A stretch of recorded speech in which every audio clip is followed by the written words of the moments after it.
Louvado seja nosso Senhor Jesus Cristo. Para sempre seja louvado. Querido Padre Marcelo, reitor do santuário, pároco, querido Padre Fabrício, da PASCOM da nossa diocese, uma salva de palmas para o Padre Fabrício, que trabalha na comunicação da nossa diocese. Seja bem-vindo, Padre. Que evangelho difícil, meu Deus do céu. Eu comecei a pensar, o que eu vou dizer hoje? Vocês acham que é fácil, comentar a palavra de Deus? É complicado, mas hoje parece mais complicado ainda. Ainda bem que tive tempo de um retiro para me preparar, graças a Deus, né? Tive um retiro de uma semana para me preparar. Mas, primeiro ponto, seja na primeira leitura que no Evangelho, os apóstolos ficaram desapontados porque um cara estava expulsando demônios. Ele está expulsando demônios em teu nome, mas ele não é dos nossos. Ele não nos segue. Expulsar demônios é um ato de caridade, sim ou não? Ou vocês são mudos, ou eu sou surdo? É um ato de caridade, sim ou não? É um ato de caridade. De fato, esse cara que viu que o outro estava possesso, tentou realmente de expulsá-lo, porque é um ato de caridade, expulsar demônios. Em nome de Jesus. Em nome de Jesus. Mas tinha um particular que não seguia os apóstolos. Era um que não era do círculo dos apóstolos. Vocês lembram, semana passada, o que os apóstolos falaram enquanto Jesus dizia que ele ia ser preso, que ele tinha que padecer, ser crucificado e ressuscitar o terceiro dia? O que os apóstolos entre eles estavam falando? Quem seria maior? Olha que ambição, tomar o lugar de Jesus.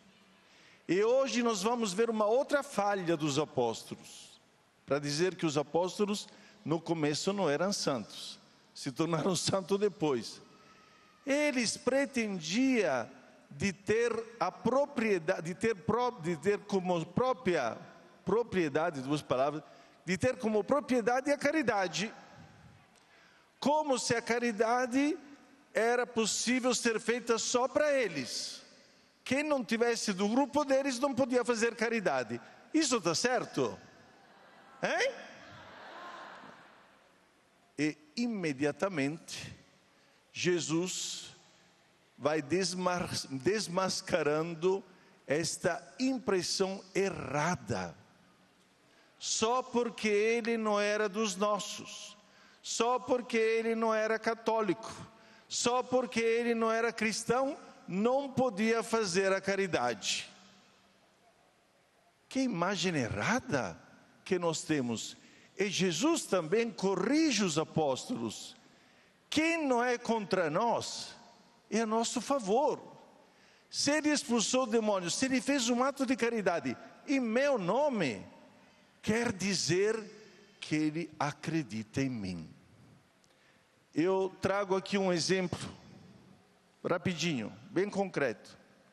Na faixa de Gaza, nós temos uma paróquia católica, tem uns padres do Verbo encarnado que estão lá trabalhando nesta paróquia da faixa de Gaza, e tem 600 pessoas na faixa de Gaza que são muçulmanos, católicos, hebreus, das três religiões, 600 famílias, um ajudando o outro.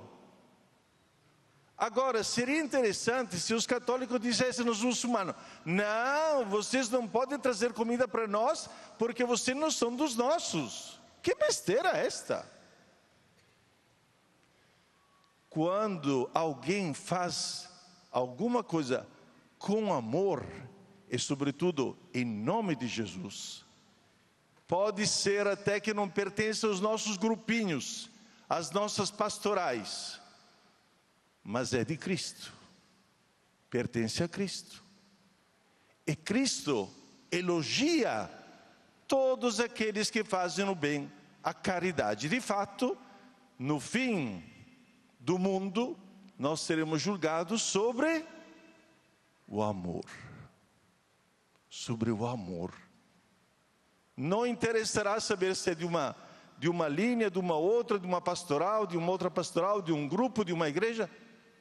Todos seremos julgados sobre o amor. Primeiro ponto. Segundo ponto. Jesus quer chamar a atenção dos apóstolos porque esta maneira de fazer escandaliza. Quando diz, não, ele não faz parte do nosso grupo, do nosso cristão, da nossa comunidade, ele não faz parte, então não é nosso. Jesus quer dizer que tudo isso pode escandalizar os pequenos. E os pequenos não são as crianças. Os pequenos do Evangelho são os humildes, os pobres. Estes são os pequenos. E Jesus fala uma palavra duríssima. Para quem escandaliza um dos menores, isto é, dos pequenos, dos pobres, é melhor para ele amarrar uma pedra de moinho, que é enorme. Para quem já viu a pedra de moinho, que trabalha na roça, já sabe como é que é. Uma pedra enorme, que seja colocada no pescoço deste cara e seja jogada ao mar. Olha que coisa triste que Jesus está falando. Quem escandaliza os outros, na mentalidade dos hebreus, podia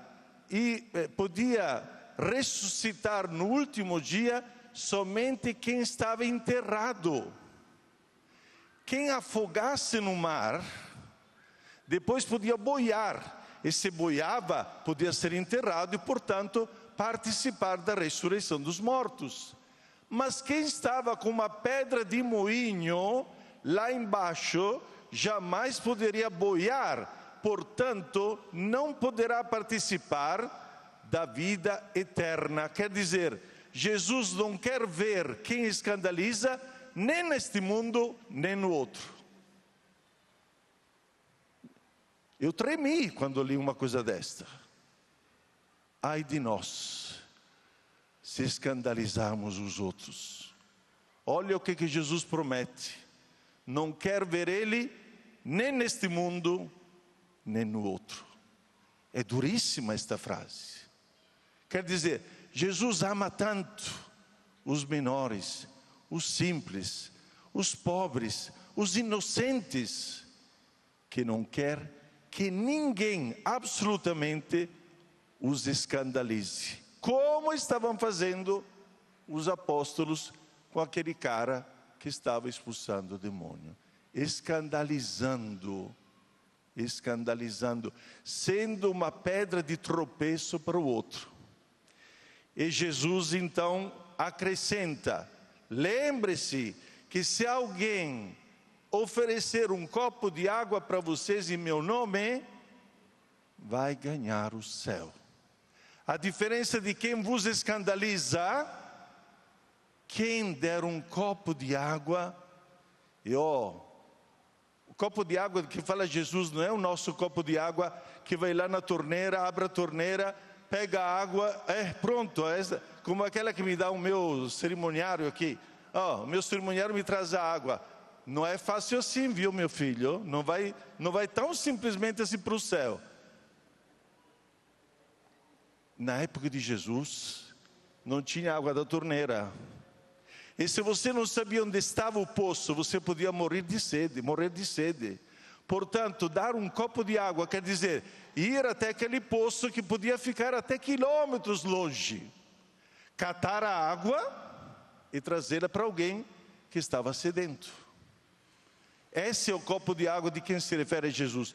Portanto, aquele copo de água que foi trazido com muito sacrifício, é o copo de água que pode levar para o céu. Agora, vem a outra parte. Olha, Jesus hoje dá para ver que está usando a vara, Vê uma outra parte agora. Se o teu olho te escandaliza, corta-o. Se a tua mão te escandaliza, corta. Se o teu pé te escandaliza, corta-o. O que significa tudo isso? Simplesmente o seguinte: a mão.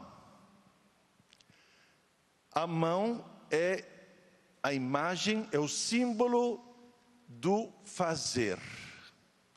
Portanto, quantas coisas boas que a gente faz com uma mão? Faz sim ou não? Sim. Mas também a mão é feita para roubar. A mão é feita para bater.